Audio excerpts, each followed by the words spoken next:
কত টাকা দিবা ঈশা? এটাতে হবে না, ওইটা দাও, বড়টা। হ্যাঁ, আজ মজার জিনিস, ভাইরাল জিনিস কিনবো। Thank you. ঈশা দিয়েছে 500 টাকা। আরিশ আরিশ দিয়েছে কত? 200। থ্যাংক ইউ বাবা। আরিশ আমার ব্যাগটা নিয়ে আসো।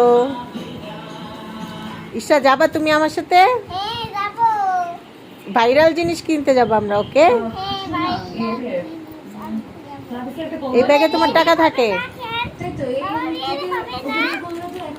টাকা বের করো এখান থেকে।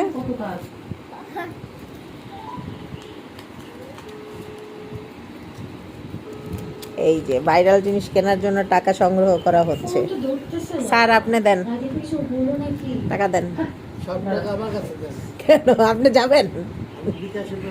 জি জি জি জি, ধরেন, বিকাশে পেমেন্ট হবে। সব নিচ্ছেন কেন? কেন আমার মেয়ের থেকে 200 টাকা নেবেন?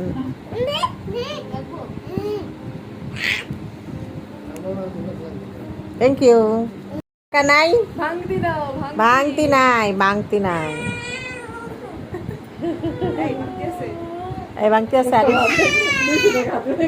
এই দেখ, এটার অবস্থা দেখ। কই রে ইস্টা, কই? বেরো বেরো। আবার চশমা নিছ? বাইরে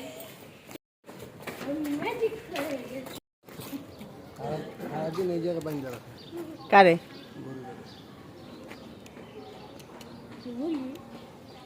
বেরিয়ে পড়লাম আমরা ভাইরাল জিনিস কিনতে, কিন্তু আসলে কি ভাইরাল জিনিসটা কিনতে পারলাম কি না বুঝতে পারতেছি না। রাস্তায় যেতে যেতে হাজব্যান্ড হঠাৎ বলল, চলো পহেলা বৈশাখ যেহেতু একটু মেলায় ঘুরে আসি। তাই সবাই মিলে মেলায় ঘুরতে বের হয়ে গেলাম। রিক্সা নিয়ে কিছুটা দূর যেতে যেতে দেখলাম যে মেলার আশেপাশে অনেক ভিড় ছিল। তো আমরা রাস্তায় কিছু দূর নেমে গেলাম এবং মেলার ভিতরে প্রচণ্ড দেখলাম বের হচ্ছে অনেক মানুষ, ভিড় প্রচণ্ড। আসলে বুঝতেই পারিনি আগে যে আমাদের এলাকার আশেপাশে এত সুন্দর এত বড় একটা মেলা হচ্ছে। কিন্তু অবশেষে গিয়ে দেখলাম যে মেলাটা শেষ হয়ে গিয়েছে, কিছুক্ষণের মধ্যেই সব ক্লোজ হয়ে যাবে। এবং পরের ব্লগে আপনারা দেখতে পারবেন যে আসলেই আমি যে ভাইরাল জিনিসটা বাচ্চাদের কাছ থেকে টাকা নিয়ে কিনতে যাচ্ছিলাম সেটা কেনা হচ্ছে নাকি।